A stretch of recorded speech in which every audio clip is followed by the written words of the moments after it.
Orhan, Hacan. daimi burada olar. Zata. Həri, salam, takip at mənə.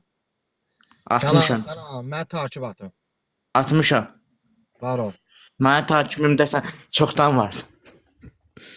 Bu Olay sayfa. Canan, hədiyyə görə Canan. Ay Kenan, sən nə deyirsən qardaşım?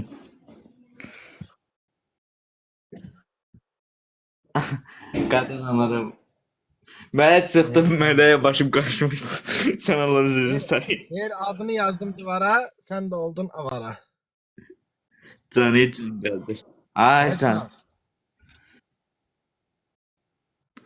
Ay can Kenan. Hacan.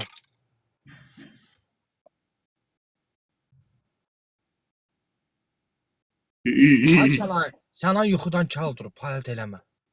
Yuxudan çaldırıb. Hə.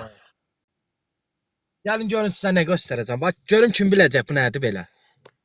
Keyfin əhvalı necə dadaş? Şu. Bu nədir? Borani. Boranı. Oranı soram nədir?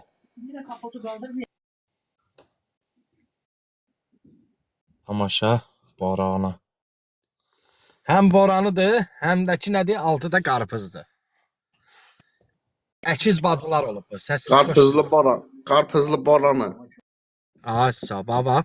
Altı bax, calaq qoyublar da altı qarpızlı üstü boranı. Məxfi xanım xoş gəldiniz. Bir de karpız yedi içerisinde karpız sıkır orada.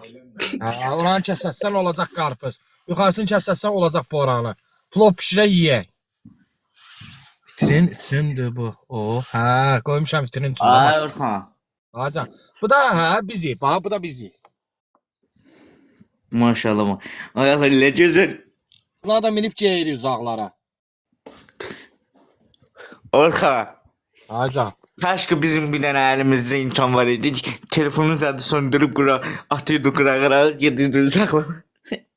Zeynəb hər şey gözəldir. Mənim maşında hər şey gözəldir. Nazlı yadgar xoş gəldi. Ay Aycan. Aycan'a bax Rubenikdən söndü yenə. Yatdı. Gecələr Sen uzun. de çağırın gelsin. Kimi çağıraq Yeter gəlsin? sen Kenan.